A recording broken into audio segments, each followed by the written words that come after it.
Welcome to Worldview Matters, discussing controversial issues, discerning current events, defending biblical Christianity. No topic off limits. And now, here's your host, David Fiorazzo. Hey friends, thank you so much for tuning in. God bless you. Thank you for sharing the podcast. And we just appreciate your prayers as well. And we are in our spring fundraiser. So before we get to today's guest, I just have to remind you we have an opportunity to expand the reach with the help of Pioneer Network, Beck TV, and God's Learning Channel. So if you have not already donated to Worldview Matters, by the way, it is tax deductible. You can do that. And we're prayerfully asking if you will consider helping support production costs for the next 6 months and allow us to purchase some airtime on these networks. So you can give a one-time gift of $200 or more, a recurring gift of $25 a month. We will send you a signed copy of Alex Newman's brand new book, Indoctrinating Our Children to Death. Or you have a choice. You can get my latest book for free, Assault on the Image of God. Now, first-time donors will also get this mug, which has Worldview Matters on one side. And on the back, keep speaking the truth about things that matter. For those of you that are getting this, do not put it in the dishwasher. We learned a lesson. A few people have. Anyway, visit worldviewmatters.tv to make your tax-deductible donation. We do have one. I think I mentioned this already, but shout out again to Tony and Michelle from Lakeville, Illinois, and Michael from Bradford, Ohio. Belinda, I just want to thank you again. Winterville, North Carolina. Thank you guys so very much. You keep us going. So today's guest, Christy Stutzman, is a small business owner, music composer. She's a former teacher and a former state legislator in Indiana. Now, she's written for multiple news organizations, including the Washington Times, yes, the Daily Signal, and she's a featured opinion writer for the Washington Stand. Great website. I quote it all the time. I cite them. That's by the Family Research Council. She is also wife of a member of Congress, and she traveled widely on diplomatic delegations. She's been a strong advocate for conservative, pro-family causes on Capitol Hill. That's one of the reasons we wanted to have her on. And she's got a great brand new book out, which I want to tell you about. Is the title got me, friends, and you know why. It's called The Spiritual Price of Political Silence. So, Christy, welcome to the podcast. Thank you so much for coming on today. Thank you so much for having me. So, did I pronounce your last name right? Is it Stutzman or Stutzman? We just say Stutzman, but probably back in Switzerland, it was different. Oh, yeah. I'm sure they pronounce it differently. So, before we get into the book, and I can't wait, tell us about you and your husband in politics there in Indiana. By the way, friends, I went over to her Twitter page. Her husband, Marlon, was endorsed by Jim Jordan, Rand Paul. Oh, my goodness. So tell us a little bit about both of your political careers. Well, we never planned on being in politics, and I think that's what the irony is. So I was a teacher and a music composer. I'd been in fine arts all of my life, and my husband was a businessman in agriculture business. And so, we were just a young couple. We got married in 2000, started a family in 2001. He had two businesses at the time, and I had started a business as well, a resource for fine arts teachers online. And we had big hopes and plans and dreams for our future. And when 9/11 hit, we were holding a 3-week-old in our arms thinking, what's going to happen and what is his life going to be like? And so what happened was we decided to start getting more involved in our community. We really felt convicted that we weren't really being active like we should have been. So we took our little, bundle of joy to meetings, whether it was a commissioner's meeting or the local, GOP county's meeting or whatever it was, just to see who was in charge in our community and just to make sure that our community was in good hands should something terrible happen. And we wanted to help those who were involved. And one thing leads to another. And when you show up, God shows up and he opens doors. And my husband was approached about running for state representative. At the time, he was 26 years old. And we had a 10-year incumbent who was very well liked, but he was of the opposing party. And so we decided to at least make a run for it and gave it our best shot. We didn't think we would win.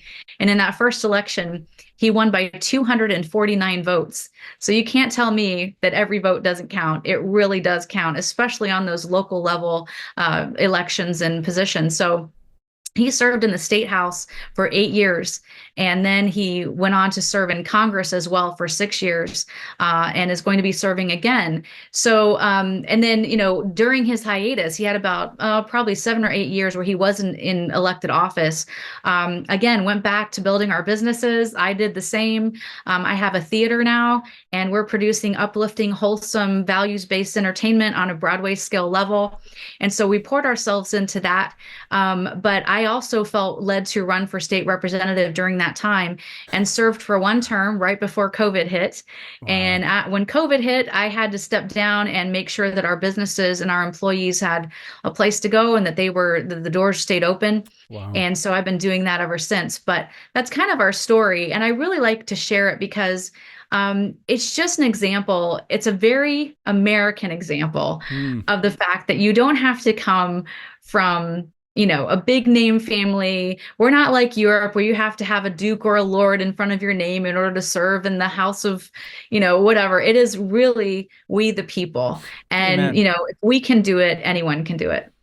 And we need more responsible Christian citizens to do the tough thing, get off the bench and into the game, run for office, local school boards, local positions, right? I do want to thank you. I was reading a little bit about your bio, and you authored some legislation, including pro-life bills and those protecting women's sports and legislation to protect veterans' monuments and memorials. Christy, before we get into your book, just having to have legislation now to protect veterans' memorials from being torn down or vandalized or whatever, or to protect women, young girls and women in sports, something that our great-grandparents and our founders took for granted because they didn't see the moral relativism of America coming in their day. Just your thoughts on that, on the different battles that you had to face when you were a representative there that maybe generations before we didn't have to deal with. As I did research and question that myself, where did this come from and how did we get to this craziness and why am I having to author legislation about this? I realized that about 100 years ago, America was targeted by cultural Marxists. They were in academia. They were in universities, higher learning, education. And they had tried, their utopian ideas of socialism and Marxism in other countries, and had realized, and I read this in Antonio Gramsci's writing as he was writing from jail, yes. That, the next unsuspecting civilization that we try it on, we need to make sure that we target the children, we target education system. And they did. They came here and they targeted it.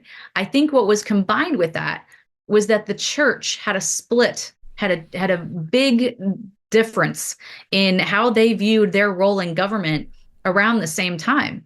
And so there was definitely a crisis point where we weren't prepared for what they were bringing to our shores. And we were also actually kind of asleep at the wheel when it came to how were we going to approach this. And so you have one part of the church saying, well, politics is ugly. It's not really Christian to be involved. So let's just let the government take care of that. And essentially they started handing over the natural responsibilities of the church and communities of faith to the government. And they were relegating what they had been doing for a century before. The other side of the church didn't want anything to do with it. So it was definitely a divide. And I think what we realized during that time was, as the theory of evolution, as humanism, as Marxism, as atheism came into being, in our culture, we found ourselves having to fight these battles. And we're actually in a spiritual battle. That's what we're in. It's a clashing of worldviews. And I love the title of your show as well. I mean, it matters. And that's what we're fighting right now, is a clashing of worldviews. And I think we have to be bolder. I think we have to be more armed with facts and information. And we have to be secure in what we believe and why we believe it, the essentials, the what's the word I'm looking for? Non-debatable, I guess, is the word, where you're not going to compromise on these things. That's what we need to know and be assured of, and then take that into the public arena. Yeah, non-negotiables. We've seen, that's it, non-negotiables. I know we want to get to your book, The Spiritual Price of Political Silence, but before we do, Christy, give us some insight.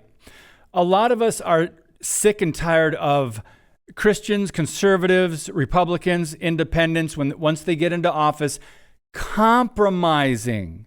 I know maybe they have the right intentions, maybe they have good intentions.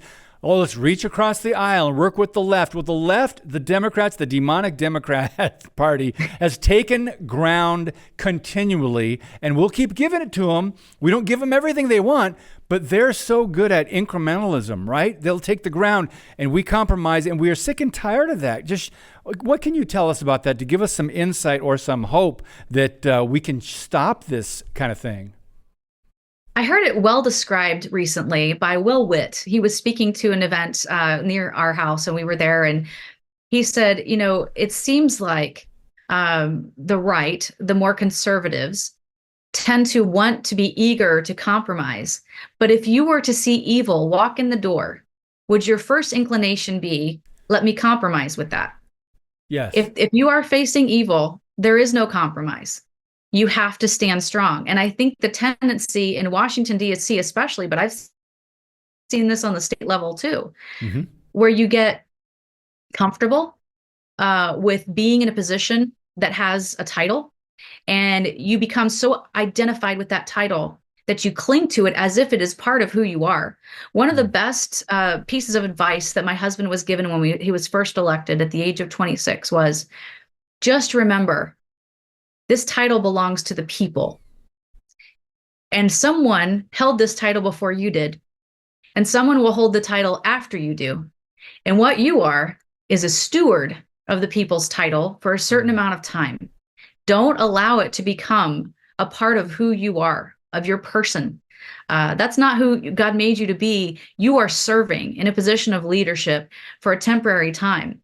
What happens when people start identifying with their title as if it's part of who they are, and they don't know who they would be if they were not in an elected office? The problem is they become ripe for compromise.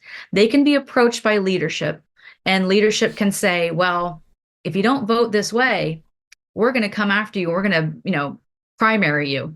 We're going to take you out. And then the person starts being willing to compromise. And the other, piece of advice we got was, put out where you stand on issues from the beginning. I will not compromise on my stand for life. I will not compromise on my stand for free speech and religious expression. I will not compromise on all of these things, and make it clear so that if a lobbyist wants to try to approach you about any of those subjects, they know it's a lost cause from the beginning. There's no point in talking to you about that. Yeah. Awesome. I mean, I think that's what people have to do, and then they'll be held accountable by the people that voted them into their position, right? But I think a lot of people, they want to get reelected, and they get in office, and they wanted to fight certain battles before they got elected, and then they realize, well, I want to be reelected, so I don't want to, stir the pot, so to speak. But anyway, we've got to take a brief pause. I want to give the website, friends. It's booksbychristy.org, booksbychristy.org. You can also find the Spiritual Price of Political Silence on Amazon as well. And it's been endorsed by Rachel Campos Duffy, Senator Rand Paul, Melissa Ohden, David Barton, and many others. We'll be right back on Worldview Matters. Today's show is brought to you by Harbinger's Daily, world news biblically understood. Stay informed at harbingersdaily.com.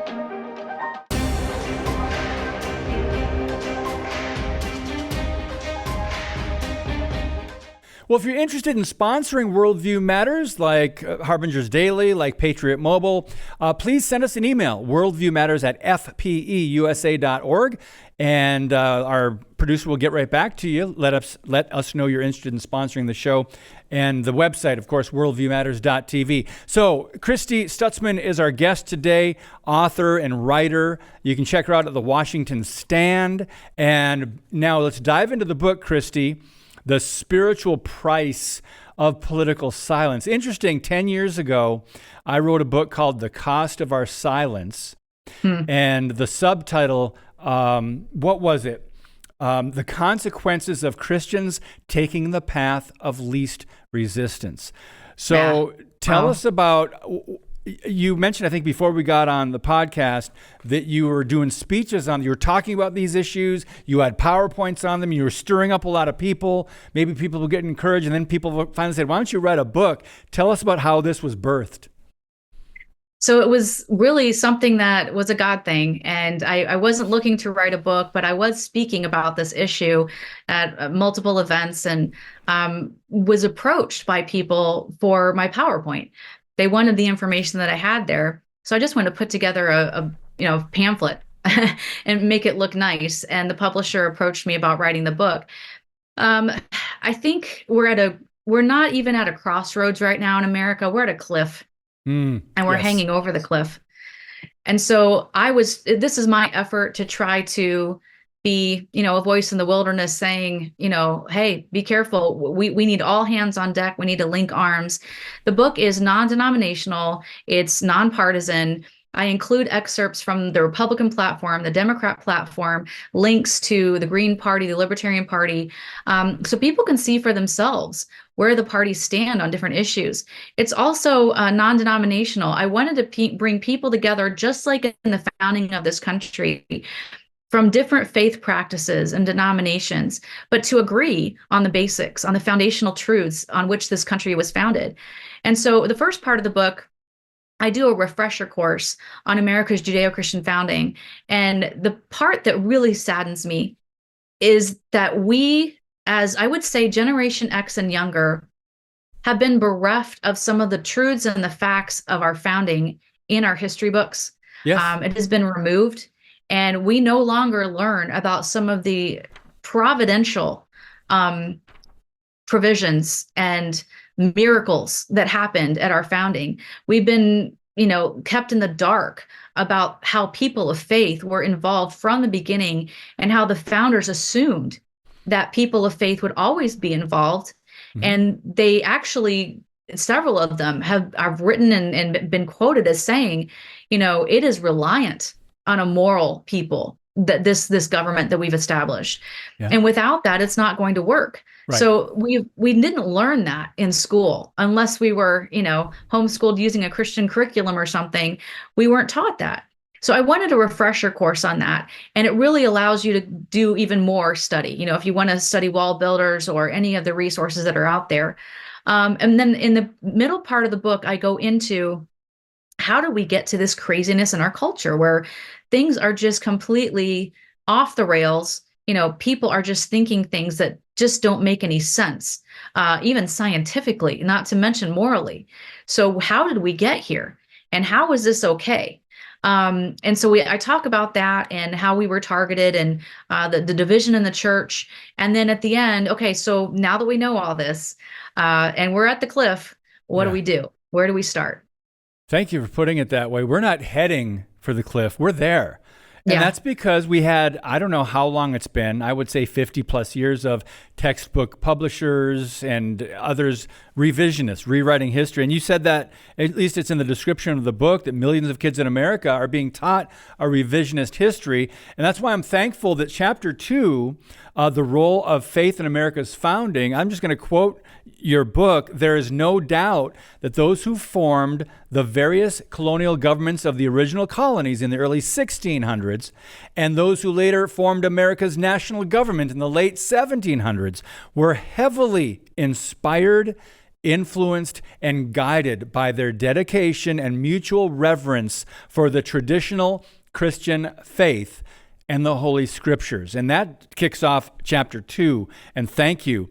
I'm sure there's so much more in there. But I've heard, I think, David Barton and others say between 92 and 94% roughly of all letters and documents and writings from our founders either acknowledged the God of the Bible or referenced the Bible or the scriptures or the God of heaven in some way. And that's overwhelming. And we're in the 90s. Your thoughts on that before we go on?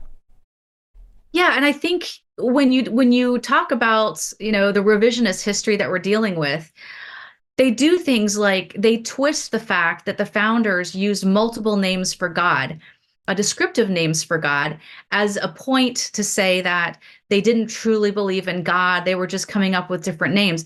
Actually, the reason they used so many names for God was because they knew the character of God and how multifaceted he is, and how he is something in every walk, in every moment of life. God has a role to play, and they knew those roles and they knew his characteristics from studying the scriptures. So there was a depth of knowledge that we are lacking actually today. So it is a testimony and a testament to their knowledge of the scripture, to their knowledge of who God is and how he is involved in the affairs of men, how he is involved in the setting up and taking downs of government. And he is the all in all, but as they wrote about him, they were able to express how they knew him in different situations. And I think it's a beautiful thing. But yeah, I mean, there's definitely a lack of education, with I would say Gen X and younger, of really knowing any of this. So I'm going to mention just some of the contents out of the table of contents, and I'm just going to let you talk a little bit about whatever one that you'd like to right now, because there's just some great info in here. The faith required for self-governance, I don't do politics, who determines American culture, generational lessons and coming threats, the global influence of the American church, a guide to, then there's a quick guide to the legislature, and there's others too. I skipped around a little bit. Civic engagement. So Christy, any one of those, whatever you'd like to share to give a little insight on what you wrote about. I hear a lot of people say, I don't do politics. And we're talking, people that you would think vote in primaries say they just don't do politics. And I think it's something that we really need to come to terms with as Americans, because we have a birthright of freedom that is unheard of in the annals of time. Yes. Not to mention other countries. So we have this unbelievable gift of freedom that we've been given, a blessing. But with that blessing comes a huge responsibility. And I think generations previously have understood that we are a beacon of hope, salt and light around the world. I was standing on the Mount of Beatitudes with a guide who told us that he was not religious in any way. He was a citizen of Israel. He was Jewish by birth, but not practicing. And he's doing a great job leading us. And he had us read Matthew 5 on the Mount of Beatitudes. And it was quite the moment. And as we finished reading it, he said, can you read verses 13 through 16 again? So we read, ye are the salt of the earth, but if the salt has lost its savor, wherewith shall it be salted? It is henceforth good for nothing but to be cast out, be trodden under foot of men. Ye are the light of the world. A city that is set in a hill cannot be hid. And when we were done, he looked at us and he said, I just want you to know, first of all, I thank you as Americans for being this, for doing this thing that Jesus said to do. You've been salt and light. We've seen that. And I just want to ask you, please don't stop. If you stop, I don't know who else is going to take your place. So when we say I don't do politics as Americans, I think that is a big mistake. It is ugly. It's never been pretty. I mean, when you look back at the debates or public debates between John Adams and Thomas Jefferson, I mean, it was pretty nasty. When you look at the caricatures that were drawn of Abraham Lincoln when he was running, awful things. I mean, we wouldn't stand for it today, but it is still nasty. It's still awful. My husband ran for Congress. They spent $8 million of attack ads against him, $3 million of attack ads against him in another race. Why? Because he stood strong and because he spoke truth. And yes, it was ugly and it was hard to be able to say, we're going to do this again. We're actually going to do this again. But we have to be part of that dialogue and that conversation. A lot of us complain about, and we talk about, where does the culture start? We complain about the culture, right? So it's Hollywood's fault. it's Washington's fault. And really, what I encourage, and this was hard hitting in the book, and I kind of debated, should I say this or not? But I said, you know what? Let's just speak the truth. So the truth is, culture starts in our hearts. It starts in my heart. So we need to analyze our hearts first and say, what is the culture I'm creating in my heart? Then we need to look at our family, our homes. What culture are we creating in our homes? What are we allowing in our homes? Yes. What are we encouraging in our homes? And then as our homes are, the culture of, curiosity, of positive, thinking towards the things of God, following God with all of our hearts, staying focused on that, that can reach out into our community, into our schools, into our churches, into our businesses. Create the culture around you that you need. I was asked the other day, okay, so Governor DeSantis, just passed this legislation saying that all the public schools are allowed to have chaplains, which is great, right? And then you have the Satanic Temple lobbying, to have a chaplain. Yeah. The question was, what do we do? Was that the right thing to do? Yes, it was the right thing to do. You have a governor doing the right thing, but guess whose responsibility it is to shepherd and to make sure that the culture of that school is going in the right direction? It's us. Yep. It's me. It's the parents. It's the teachers. It's everybody in that community. We have to do our job. You can't rely on the governor to do everything. We have to do something. We can't complain and say, well, he should have never done that because now no, wait a minute. He did it. He did a good job. Yep. Now it's up to us. So the culture really is, it's important for us to realize that it is a personal thing. We can't play in Hollywood. I mean, who's paying to watch, the terrible stuff that Hollywood produces? When you look at the numbers, Christians are paying just as much as non-Christians. Yeah. So it really is a time to look in the mirror and take an assessment and say, okay, who are we? What are we doing? And are we about to lose this gift from God that we have had for these 200 plus years, of our blessing in our country? Yeah, it's sobering seeing the lack of salt and light, and we need to get the church engaged again. Friends, the book is The Spiritual Price of Political Silence, and it's available at booksbychristy.com. Christy, in just a minute or less, do you see any trends or developments in recent years that give you hope for the future of America's political landscape? Because that's hard for me to envision, but you tend to be an optimist, I think. So go ahead. Yes. Yes, I do. I see great hope. My husband was having dinner with Justice Scalia before he passed away, and he asked him, is it too late? And Scalia says, what we need is a spiritual renewal. And I am seeing pockets of spiritual renewal. Mm-hmm. I've seen revivals happening on college campuses. I've seen revivals happening in Washington State and California and Texas and Georgia, all over the country. And I think COVID had something to do with that. I think the frog in the boiling water was very comfortable. And all of a sudden the heat got turned up and we realized we were about to burn to death. And I think there's a lot of people, especially parents, who are waking up and they're ready to take action. And I think that that's going to make a difference. I like that. Perfect timing, too. Yeah, so people are waking up. We need revival. We've seen little bits and pieces. Let's pray for more. Christy Stutzman, thank you so much for your time today. God bless you, sister. Appreciate your being on the podcast.